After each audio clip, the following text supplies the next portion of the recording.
Chers frères et sœurs, que la grâce et la paix de notre Sauveur et Seigneur Jésus-Christ nous soient accordées. Alors, nous sommes dans le programme des fêtes d'année et nous disions tantôt que le jeûne avait commencé depuis dimanche dernier. Nous étions le 22 novembre et il prenait effet le 22 novembre à 24 heures et il se terminait à l'heure, donc la prière du soir, donc vers 15 heures. Et il devait s'arrêter le 12 décembre, donc du 22 novembre 2020 au 12 décembre 2020. Et nous avons commencé à décliner le programme. La dernière fois, on a commencé à voir c'était quoi le jeûne, l'importance du jeûne. Et aujourd'hui, nous allons voir les témoignages, quelques témoignages de ce que le jeûne peut faire. Et dimanche, le 6, nous aurons pour thème comment sortir de la malédiction. Première partie. Dimanche le 13 décembre, nous allons avoir encore pour thème comment sortir de la malédiction. Deuxième partie et fin du thème. Le dimanche 20, nous prierons pour les malades. Nous sommes en plein jeûne.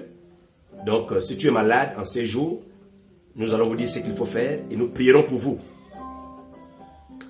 Le dimanche 27, nous parlerons uniquement de l'évangile de Jésus-Christ et nous allons lancer les appels pour tous ceux-là qui veulent commencer 2021 avec Jésus-Christ. Nous allons vous aider à comprendre par la grâce de Dieu, bien sûr par le Saint-Esprit, l'évangile, l'importance de l'évangile et l'importance d'accepter Jésus-Christ, de le suivre comme sauveur et Seigneur personnel.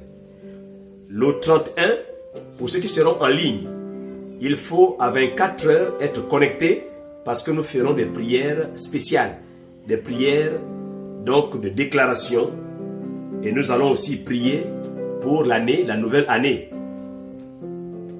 Alors mais entre-temps, tous ceux qui veulent nous voir, ceux qui veulent avoir nos programmes, nous vous prions d'entrer dans notre messagerie et une équipe sera là pour répondre à toutes vos questions.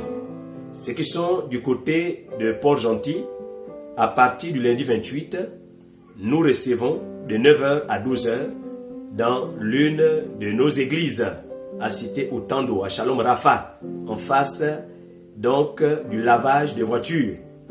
Et nous allons vous recevoir le lundi 28, mardi 29, dimanche 30 et dimanche 31 de 9h à 12h. Nous disions qu'à cause de la COVID-19, il faut vous signaler. Signalez-vous et dites l'heure à laquelle vous voulez qu'on vous reçoive et dites également le jour. Comme ça, le comité qui est spécial pourra vous enregistrer et nous donner donc le calendrier de tous ceux qui voudront nous recevoir. Alors, ce soir, nous allons parler des témoignages que le jeûne fait. Nous disions la semaine dernière que le jeûne était un exercice spirituel qui était très important pour les chrétiens. Chaque chrétien né de nouveau, connaissant le Seigneur Jésus-Christ, doit jeûner. Le jeûne est important et le jeûne a fait beaucoup de choses et fait encore beaucoup de choses et fera beaucoup de bonnes choses.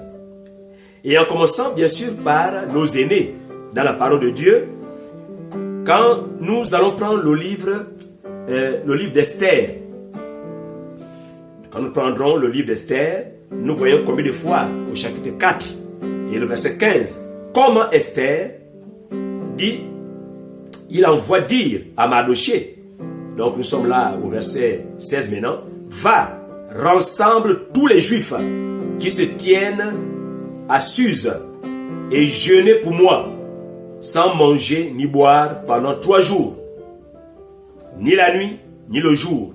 Moi aussi, je jeûnerai de mon côté avec mes servantes. Puis, j'entrerai chez le roi, malgré la loi. Si je dois mourir, je dois mourir. Si je péris, je péris. Et là, il fallait que Dieu touche le cœur du roi, de l'autorité, pour qu'il change la loi qui était promulguée contre les Juifs. Il fallait exterminer tous les Juifs. Et Mardochée, l'oncle d'Esther, avait entendu, donc des oreilles de personnes sûres, que si ta nièce qui est au trône ne voit pas le roi, en tout cas, tous les Juifs seraient vraiment détruits, tués. Mais comment aller voir le roi si ce n'est pas ton tour? Parce que le roi a un programme, on ne voit pas le roi n'importe comment. Et Esther avait trouvé comme moyen d'aller jeûner et de faire jeûner aussi le peuple pour que une brèche lui soit ouverte spirituellement parlant, pour que le roi soit touché. Effectivement, c'est ce qui s'est passé. Le roi a été touché et donc l'édit qui était contre les Juifs a été changé. Donc cette décision a été changée et on a assisté à ce qu'on appelle retour à l'envoyeur. Donc on a attrapé tous ceux qui avaient conspiré contre les Juifs, on les avait amenés à la potence et les Juifs étaient sauvés. Frères et sœurs, le jeûne peut changer les situations à tous les niveaux, quels que soient les niveaux, au niveau de la société, au niveau personnel, au niveau de la famille. La Bible déclare que Dieu a le cœur du roi entre ses mains et il le fléchit là où il veut. Dieu a le cœur de l'autorité entre ses mains et il le fléchit là où il veut. C'est Dieu. Dieu est Dieu et l'homme est l'homme. L'homme qui respire comme vous et moi. Dieu, il est invisible. Dieu qui fait de cette terre son marchepied et du trône et du ciel son trône. Dieu, il est invisible. Il voit tout, il sait tout, il entend tout, il peut tout, ainsi de suite, il est omniprésent, ainsi de suite. Donc là, par le jeûne, Dieu a touché le cœur du roi et le roi a été poussé à changer de paradigme, à changer vraiment la loi qu'il avait prise contre un peuple bien donné qu'on appelle le peuple juif. Donc, il y a encore un autre exemple que nous allons voir concernant nos aînés, c'est l'exemple de Néhémie.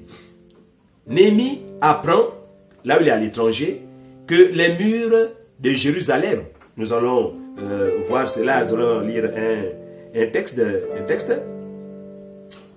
Et dans Néhémie, au chapitre 1, au verset 4, il dit « Je jeûnais et je priais devant le Dieu des cieux. » Je jeûnais et je priais. Voilà quelqu'un qui est grand type là-bas, qui a une chanson, donc chez le roi, et il apprend que dans son pays, ça ne va pas. La muraille qui constitue ici la sécurité du peuple, la muraille ici qui constitue l'identité, donc d'un peuple, est détruite. Et le peuple est à la merci. Il y a le feu dans les murs de Jérusalem. Mais que fait Néhémie?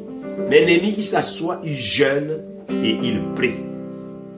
Frère, tu peux apporter ta modeste contribution dans ton pays par le jeûne et la prière. Il a choisi certaines personnes donc pour jeûner et prier afin de rebâtir ce qui faisait la fierté d'Israël, les murailles de Jérusalem, le rempart de Jérusalem qui les protégeait. Donc, le jeûne et la prière sont importants, le jeûne comme la prière, pour rebâtir les murailles. Ce qui faisait ta fierté, ce qui faisait ta sécurité est détruit. Que faut-il faire? Mais il faut jeûner et il faut prier. Le temps du jeûne et la prière se détermine justement quand vous êtes dans le lieu secret avec lui-même Dieu. C'est Dieu qui va te convaincre par le Saint-Esprit de faire 1 jour, 2 jours, 3 jours, 1 semaine, 40 jours. Ça reste entre Dieu et toi. Mais tu peux intervenir dans ton pays, dans ta famille, dans ta société, par le jeûne et la prière. Alors, nous allons encore voir un autre exemple dans le cadre de la guérison spirituelle, du combat spirituel. Et là, nous sommes dans Matthieu chapitre 17, le verset 21, où Jésus dit, « Mais cette sorte de démon ne sort que par la prière et par le jeûne. » Donc, par la prière et par le jeûne. Alors, les disciples sont venus pour prier, donc sur cet enfant qui était lunatique, mais ils n'ont pas pu chasser ces esprits. Alors le Seigneur avait amené cet enfant et il avait chassé cet esprit d'épilepsie. Et les disciples à côté lui ont demandé, mais comment n'avons-nous pas pu chasser ces esprits? Le Seigneur leur dit, c'est à cause de votre incrédulité que vous n'avez pas pu chasser cet esprit. Mais cette sorte de démon ne sort que par le jeûne et la prière. Frères et sœurs, vous ne pouvez pas garder les gens. Vous êtes pasteur et vous ne jeûnez pas, ce n'est pas possible. J'ai même eu des discussions avec certains pasteurs qui pensent que comme ils ont déjà jeûné, ils n'ont plus le droit de jeûner, le temps c'est de manger et de boire. Ce n'est pas mauvais de se réjouir. Mais un pasteur qui doit imposer les mains malades, qui doit délivrer les gens, doit avoir dans son calendrier, dans son programme, un jour où il met de côté pour supplier la grâce de Dieu, pour chercher la face de Dieu, afin de délivrer son peuple. Parce que le pasteur, il est à l'image du berger. C'est un berger. Et ce berger-là doit protéger la bergerie. Quand un loup vient, le pasteur doit être assez fort pour chasser le lion, pour arrêter, vraiment arracher la brebis entre la gueule du lion. Mais s'il ne jeûne pas, alors c'est pas bon. Il faut que le pasteur jeûne. En dehors de ces témoignages que nous avons vus de nos aînés et de notre roi des rois, Seigneur des Seigneurs Jésus-Christ, il y a des témoignages authentiques aussi, des témoignages de nos jours. Nous avons vu, je me rappelle, d'une zone qui ne produisait pas. Cette zone, quand on plantait, les choses ne poussaient pas. Et qu'avait fait le pasteur et puis les fidèles? Le pasteur et les fidèles avaient pris un temps de jeûne et de prière. Au bout d'un certain temps, la zone qui ne produisait pas produisait déjà des fruits et les choses poussaient. Vous avez des zones dans nos pays, dans nos villages, mais qui sont habitées par des démons ou des zones qui sont non arables. On ne peut rien faire, vous plantez, mais ça ne pousse pas. C'est vrai, il faut faire un travail, c'est vrai. Il faut creuser, bêcher, rabêcher, il faut mélanger les engrais, tout ça, d'accord. Mais vous avez des zones qui sont démonisées. Et ces zones-là, les démons ne peuvent partir que par le jeûne et par la prière. Et cette zone, aujourd'hui, qui est dans notre pays, produit. Je me rappelle, quand nous étions jeunes pasteurs, on devait amputer le pied d'un enfant. Et on nous l'avait amené. Mais cet enfant-là était bien tombé parce que nous étions dans un programme comme celui-ci. Donc on m'a mis la radio. Pasteur, voilà, le pied de l'enfant sera amputé demain. Ça fait un peu bientôt 20 ans. Et nous avons imposé les mains au nom du Seigneur Jésus-Christ. Et le lendemain, le papa a ramené l'enfant à l'hôpital pour vérifier parce que ce n'est pas des choses... la vie laissée, non, c'est des choses réelles. Jésus guérit. Alors, quand on a amené l'enfant à l'hôpital, on a comparé la radio d'hier et la radio qu'on vient de faire tout à l'heure. Le cancer de pied avait disparu. On avait pu amputer le pied de l'enfant. Jésus guérit. Par le jeûne et la prière, le croyant doit chercher la face du Seigneur. Le croyant doit faire en sorte que sa communion puisse être intense avec le Seigneur. Le jeûne aussi est pour affûter nos armes.